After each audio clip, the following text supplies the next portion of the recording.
दिवसभर काम करून ऑफिसमधनं सुट्टी झाल्यावर मिळेल त्या गाडीने कशी तरी धावपळ करत घामाने भिजलेल्या आस्थाने जेव्हा घरामध्ये पाऊल टाकलं तर पूर्ण घर अस्ताव्यस्त होतं. दोन्ही मुलं हातामध्ये वेफर्सचे पॅकेट घेऊन पप्पा सोबत टी व्ही बघण्यात व्यस्त होते. आस्थाने घरात येताच टीव्हीचा रिमोट हातात घेतला. टीव्ही बंद केला. त्यामुळे तिचा नवरा जोरात तिच्यावर ओरडला, "वेड लागलंय का तुला? आत्ताच पिक्चरचा क्लायमॅक्स आला होता आणि तू टीव्ही बंद केलास?" आपल्या पप्पांना असं ओरडताना बघून दोन्ही मुलं घाबरली आणि आपल्या आईच्या पदराआड लपून बसली. तेव्हा आस्थाने तिच्या नवऱ्याला म्हणाली, "किती जोरात ओरडतो आहेस?" बिचारी मुलं घाबरली. "थोडं हळू बोलत जा. घर आहे हे. आपण जसं वागतो, जसं बोलतो तशीच आपली मुलं अनुकरण करतात. आणि हो, आज तुझा हाल्फ डे होता ना, मग जर कामावरनं लवकर घरी आला होतास, तर घरी येऊन तू मुलांना अजून जेवणासाठी काहीच बनवलं नाही का? मुलांकडे बघ जरा. बिचारी जेवणाच्या वेळेस वेफर्स खात बसली. आपली भूक भागवत आहे." आस्थाने रागाने शंतनूला या गोष्टी बोलत होती.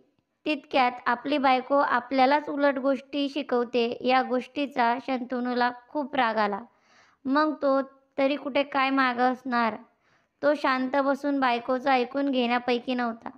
त्याला प्रचंड राग आला आणि रागाच्या भरात म्हणू लागला, "जे तू नेहमीच बोलायचा." पण आज त्याला थोडा जास्तच राग आला होता. तो म्हणाला, "तू नोकरी तुझ्या मर्जीने करत आहेस. हे घर तुझ्या पैशावर चालत नाही. आणि हो, कान उघडून ऐक. तू जसं सांगत असशील तसं ऐकायला मी काही तुझा नोकर नाही. तुला वाटत असेल की मुलांची खेळणी जागच्या जागी ठेवावी, स्वयंपाकघरात जाऊन त्यांच्यासाठी स्वयंपाक तयार करावा, मुलांना भरवावं, त्यांना बागेत घेऊन जावं, ही सगळी कामं तुम्हा बायकांची आहेत. तू ऑफिसला जातेस तर माझ्यावर काही उपकार करत नाहीस. तुलाच हौस आहे ना घराच्या बाहेर जाऊन मौज-मजा करायची, ऑफिसच्या नावाखाली वेगवेगळ्या साड्या, ड्रेस खरेदी करायची. का तर ऑफिसमध्ये जायचं असतं ना, तिकडचे सर्वजण नवीन कपडे घालून येतात. ही सगळं नाटकं असतात. स्वतःला मिरवण्याची कारणं असतात. मग आता ऑफिसला जातेस म्हणजे मुलांवर लक्ष दिलं नसेल किंवा नाही दिलं तरी चालेल असा विचार तुझ्या डोक्यात येत असेल ना. तू ऑफिसला जातेस म्हणून घरातली कामं मी करावी अशी तुझी अपेक्षा असेल, पण मी तुला सांगतो, ते कदापिही शक्य नाही." शंतनूचं असं बोलणं ऐकून आस्थाला खूपच वाईट वाटलं.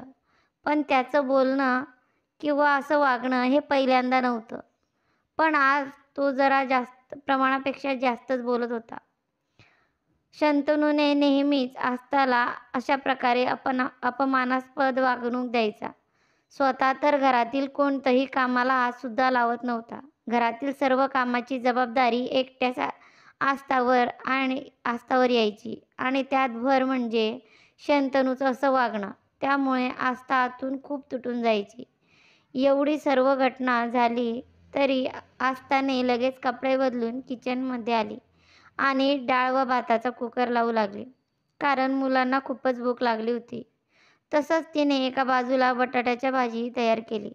थोड्या वेळात तिने मुलांना डाळ भात आणि भाजी वाढून दिली. मुलं भुकेने व्याकुळ झाली होती. मुलांचं जेवण झाल्यावर तिने त्यांचा अभ्यास घेतला आणि त्यांना झोपवण्यासाठी खोलीत पाठवलं. त्यानंतर तिने किचनमध्ये जाऊन शंतनूसाठी आणि स्वतःसाठी ताट वाढून घेतलं. जेवणाचं ताट तिने शंतनूसमोर काहीही न बोलता गप्पपणे ठेवून दिलं. ताटात फक्त डाळ भात आणि भाजी बघून परत तो चिडला आणि म्हणाला, "हे काय, फक्त डाळ भात आणि भाजी बनवली आहेस? तू चपात्या का नाही बनवत? तुला माहीत आहे ना, चपाती खाल्ल्याशिवाय माझं पोट भरत नाही आणि मला झोपही लागत नाही." त्यावर आस्था म्हणू लागली, "आज मी खूप दमली आहे. सकाळी पण चपात्याचं पीठ जास्तच म्हणून ठेवता आले नाही आणि आता म्हणजे पीठ मळून चपात्या बनवण्याइतका माझ्यात प्राण उरलेला नाही. आज ऑफिसमध्ये खूप काम होतं, त्यामुळे मी खूप थकली आहे. आजचा दिवस डाळ भात खाऊन घे." त्यावर शंतनू भडकला आणि म्हणाला, "हो, तुला तर फक्त कारणंच हवी असतात ना. या जगात तू एकटीच जॉब करतेस, नाही का? माझ्या ऑफिसमधल्या इतर मित्रांच्या बायकासुद्धा जॉब करतात, पण त्या सर्व तुझ्यासारख्या नाहीत. तुला माहीत आहे का, माझे मित्र प्रतीक डब्यामध्ये दररोज 2 भाज्या, चपात्या आणि डाळ-भातसुद्धा घेऊन येतो. त्याची बायकोसुद्धा मुलांना सांभाळून जॉब करते. शंतनूचं असं बोलणं ऐकून आस्थाच्या डोळ्यात अश्रू येऊ लागले. पण ती काहीच न बोलता गप्पपणे स्वयंपाकघरात निघून गेली आणि स्वयंपाकघरातील सर्व कामं आवरली आणि त्यानंतर स्वतःच्या खोलीत येऊन झोपली. दुसऱ्या दिवशी सकाळी आस्था लवकर उठली आणि पटापट तिने सर्व कामं उरकली. शंतनू तिच्याजवळ बोलण्याचा प्रयत्न करणार होता, पण आस्था त्याच्याशी काहीही न बोलता ऑफिसमध्ये निघून गेली. असे 2 दिवस आस्था लवकर उठून ऑफिसमध्ये जात होती, पण आज ती आरामात झोपली होती. शंतनू आपल्या रूममध्ये येऊन बघतो तर त्याला आस्था झोपलेली दिसली. त्याने घड्याळाकडे पाहिलं तर तिची ऑफिसमध्ये जाण्याची वेळ निघून गेली होती. म्हणून शंतनूने आस्थाला उठवलं आणि विचारू लागला, "आज तुला ऑफिसमधनं सुट्टी घेतली आहेस का?"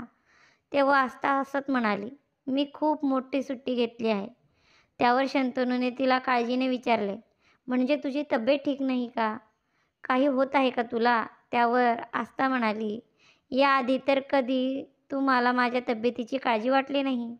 त्यावर शंतनू स्वतःची नजर चोरत म्हणाला, "अगं सोड ना त्या जुन्या गोष्टी. मोठ्या सुट्टीचा काय प्लॅन आहे? सांग ना." आस्था रिलॅक्सपणे होऊन म्हणाली, "मी 5 वर्षांचा विदाऊट पेची सुट्टी घेतली आहे. तुम्हाला तर माहीतच आहे, ज्या कंपनीमध्ये मी नोकरी करते, ती कंपनी माझ्याच वडिलांच्या फ्रेंडची आहे. त्यामुळं माझं लीव्ह ॲप्लिकेशन सहज अगदी मंजूर झालं." आस्थाचं असं बोलणं ऐकून शंतनूच्या चेहऱ्यावरचा रंगच उडाला. तो म्हणाला, की "हे काय गंमत आहे? 5 वर्षाची सुट्टी? तू काय वेडी झाली आहेस का? तुला माहीत आहे ना, अजून आपल्या फ्लॅटचे आणि कारचे EMIचे हप्ते चालू आहेत आणि तसंच मुलांच्या शाळेची फीसुद्धा वाढली आहे. हे सगळं माझ्या एकट्याच्या पगारावर कसं काय मॅनेज होईल?" शंतनूचं बोलणं ऐकून आस्था हसली आणि म्हणाली, "अहो, तुम्ही हे काय म्हणत आहात? तुम्हीच तर बोलत होतात ना, की हे घर माझ्या सॅलरीवर चालत नाही. मी तर फक्त माझी हौस पूर्ण करण्यासाठी ऑफिसला जाते. आणि हो, आता मात्र 5 वर्ष मी नक्कीच माझी हौस पूर्ण करणार आहे." असं बोलून आस्था शंतनूकडं बघत स्वयंपाकघरात निघून गेली. पण शंतनूला मात्र चांगलाच घाम फुटला. त्या दिवशी तो सुद्धा ऑफिसला गेला नाही. मुलं शाळेत गेल्यानंतर शंतनू आस्थाच्या खोलीत गेला आणि तिला समजावू लागला, की "हे बघ आस्था, माझी चूक झाली. मी तुला समजून घ्यायला हवं होतं. तू या घरासाठी खूप काही करतेस याची जाणीव मला झाली आहे. तू स्वयंपाकघरात गेल्यावर मी बसून मला मिळणारी सॅलरी आणि आपला सर्व खर्च काढला. तेव्हा माझ्या लक्षात आलं, की मुलांचे शिक्षण, गाडीचा हप्ता आणि आपले खर्च इतकंच माझ्या सॅलरीतून भागलं जातं आणि आपल्या घराचा हप्ता तुझ्या सॅलरीमधून निघून जातो. आपलं घर वाचवायचं असेल तर तुला ऑफिसला जावं लागेल, नाहीतर आपलं घर तर निसटून जाईलच, पण इतर खर्च भागवण्यासाठी मला माझी कारसुद्धा विकावी लागेल. त्यामुळे माझं स्टेटससुद्धा कमी होईल. आता मला कळलं, की माझं स्टेटससुद्धा तुझ्यावरच अवलंबून आहे. म्हणून मी तुझ्यापुढे हात जोडतो. पण तू सुट्टी न घेता ऑफिस जॉइन कर." त्या दिवसापासून शंतनू घरातील प्रत्येक कामामध्ये आस्थाची मदत करू लागला. आता आस्थाची होणारी दमछाक कमी झाली. तेव्हा आस्थाने शंतनूला म्हणाली, "अहो, मी आज सहजच सुट्टी घेतली होती. मी मोठ्या सुट्टीसाठी कोणताही अर्ज केला नव्हता. तुम्हाला फक्त तुमच्या कर्तव्याची जाणीव व्हावी एवढंच मला अपेक्षित होतं. बाकी मला माझ्या कामात तुमची काहीच मदत नको." प्रत्येक स्त्री म्हणजे काम करणारी मशीन नाही. तिलाही काहीतरी भावना आहेत. तिच्या भावना दुखावल्या जाणार नाहीत याची प्रत्येकाने काळजी घ्यायला हवी. आस्थाने शंतनूबरोबर जशी वागली त्यामुळे तिने जे काही केलं ते बरोबर आहे का? तुम्हाला काय वाटतं? ते आम्हाला कमेंट बॉक्समध्ये नक्की सांगा. आणि ही गोष्ट जर आपल्याला आवडली असेल तर आपल्या चॅनलला लाईक नक्की करा आणि सबस्क्राईब आणि शेअर करायला विसरू नका. परत भेटूया अशा नवीन कथेमध्ये. धन्यवाद.